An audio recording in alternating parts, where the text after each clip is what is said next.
Bismillahirrahmanirrahim. Qala mu'allif rahimallahu ta'ala babu ma zikra fis salah ba'dal maghrib annaha fil bait afdal.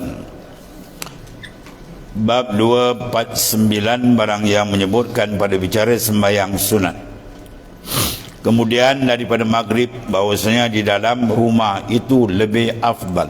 Apa makna afdal? Aksaru sawaban, terlebih banyak nisbah pahala. Itu mana afdal. Kau tanya apa afdal? Afdal lah. Memang kau bedal kan. Afdal mana aksaru sawaban, terlebih banyak nisbah pahala, ganjarannya. Ketahui kira saudaraku bahawa sembahyang sunat ba'diyah itu afdal dikerjakan di rumah. Ya, ini kalau dibaliklah. Kalau dia pergi nak buat mak dia kat rumah, lepas tu tunggu tenggelam, isyak tak datang. Baik dia tunggu isyak. Dia ada kelebihan lain pula. Orang yang menanti saya waktu tu, kelebihan dia besar. Dia satu ke waktu, semua ada dalam hadis ni. Setengah daripadanya lah sembahyang sunat kemudian daripada maghrib. Lepas sembahyang maghrib di masjid, dia pun balik. Sebab apa? Nak sembahyang dia di rumah. Habis kuliah tinggal.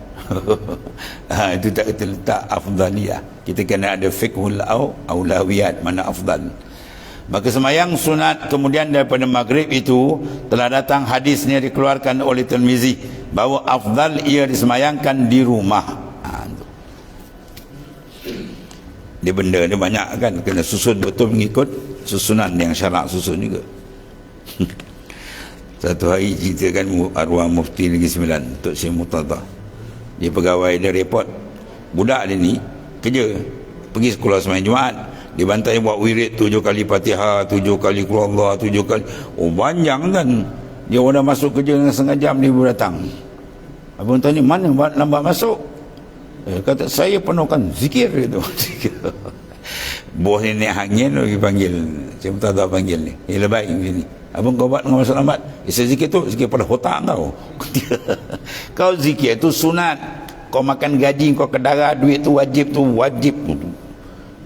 Kau ambil gaji, makna kau menunaikan amanah. Kau makan sumber gaji kau tu, kalau kau pusing kau tak kerja betul, haram kau makan tu. Kau tak kerja letak mana wajib mana sunat. Kau kerja tu wajib tu.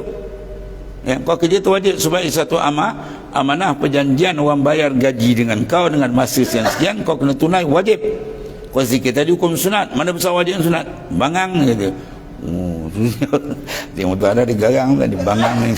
Dia bodoh dia bangang kawan tu. Biar kena letak dan betul lah benda tu arahan dan sebagainya adalah hadis, maka kena letak mana afdal. Ya, dipanggil fiqhul afdaliyat.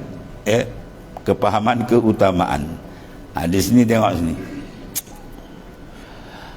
An Ka'ab, riwayat daripada Ka'ab ibnul Ujrah qal shalla an-nabi sallallahu alaihi wasallam fil masjid Bani Ashhal al-maghrib faqama nas yatanaffalun faqala nabi sallallahu alaihi wasallam alaikum bihadza salat fil buyut.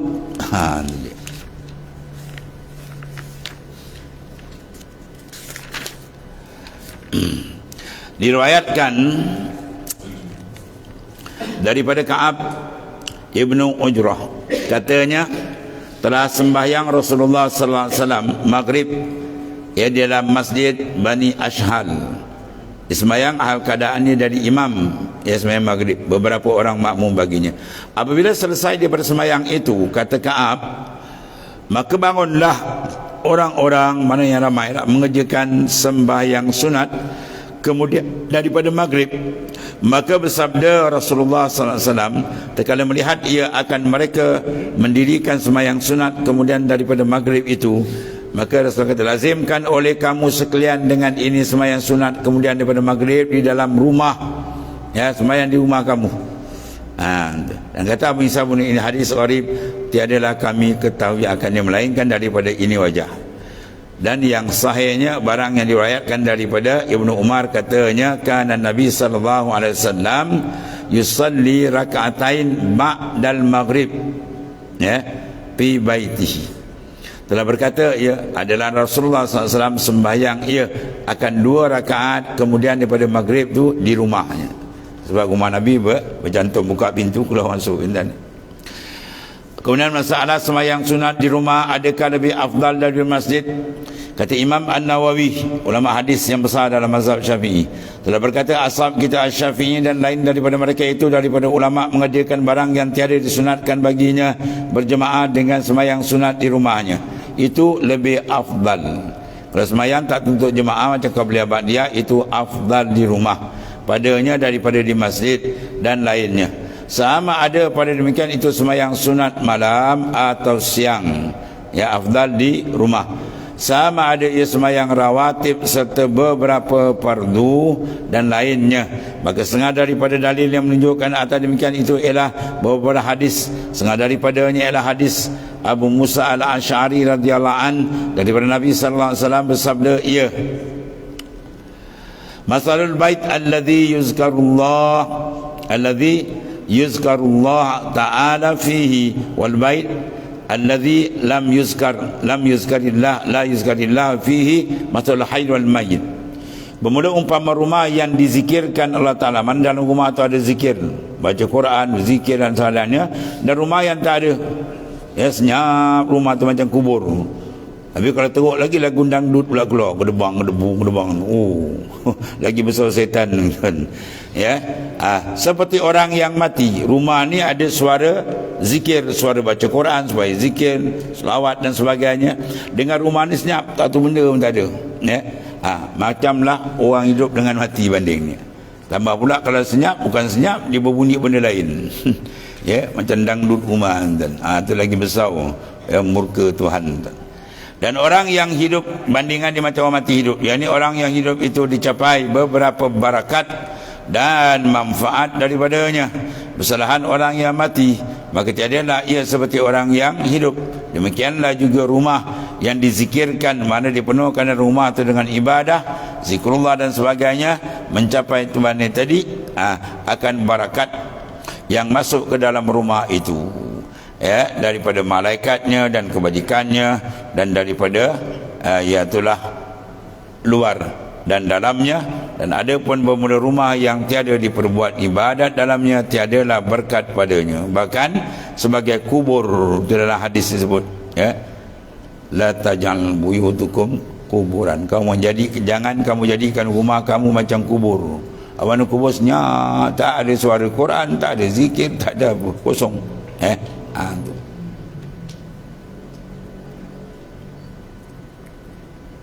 Bahkan sebagai kubur itulah tempat persimpanan orang mati. Dan kata Imam Nawawi telah meriwayatkan akan ini hadis oleh Imam Bukhari dan Muslim, ya. Nama hujah yang kuat supaya kita jadikan rumah kita. Nawwir buyutakum biqiraatil Quran. Cahayakan rumah kamu dengan bacaan Quran. Bau rumah tu cantik. Kemudian dia pula report, jumpa juga anak saya ini degil lah, kata. Payah menasihat, tak dengar cakap. Kita pun tanya, engkau baca Quran kau rumah? Tak, engkau pun sama degil. Engkau dengan anak engkau, kepala engkau pun sama degil. Ya, bila kau degil dengan Tuhan, Tuhan balaslah anak kau pun degil dengan kau. Sebab tu kau kena jangan degil dengan Tuhan. Rasulullah suruh kan, nawwir buyutakum, cahayakan rumah kamu dengan Quran, ya. Kau cahayakan adalah sakinah, keberkatan dan sebagainya, kan? Ada satu di Kelantan tu, keluarga Misali, kan? Anak-anak dia semua hebat-hebat, lupasan semua, lulusan lupasan tinggi, Mesir, Azhar, apa nama, Jordan, macam-macam tempat, ya. Luar negara tu hebat-hebat nak dia. Bila orang cacing balik, apa dia punya amalan ni? Oh, rupanya bapak dia tiap malam anak dia semua bangun tahajud, ya. Dia suruh anak, bini dia semua, anak semua bangun tahajud. Kemudian tiap malam baca Quran, tengah malam tu baca Quran, pukul 4, pukul 5, 4:30 tu, tiap-tiap malam dididik tarbiyah keluarganya. Berkatlah rumah tu, kan? Ini gedebang-gedebung macam setan masuk. Ini nak ada berkat, ya. Cahayakan rumah tu dengan Quran dan zikrullah dan sebagainya, supaya banyak rahmat yang turun. Tidak dibaca Quran melainkan rahmat Tuhan akan mencurah. Kemudian masalah 251, wallahu a'lam. Bismillahirrahmanirrahim. Alhamdulillah. سيدنا ومولانا محمد العالم اللهم اغفر لنا يا الله ما سلف وإن خير كله بيدك وأنت بنا رؤوف رحيم الحمد لله سبحانك اللهم وبحمدك يا كريم يا رب.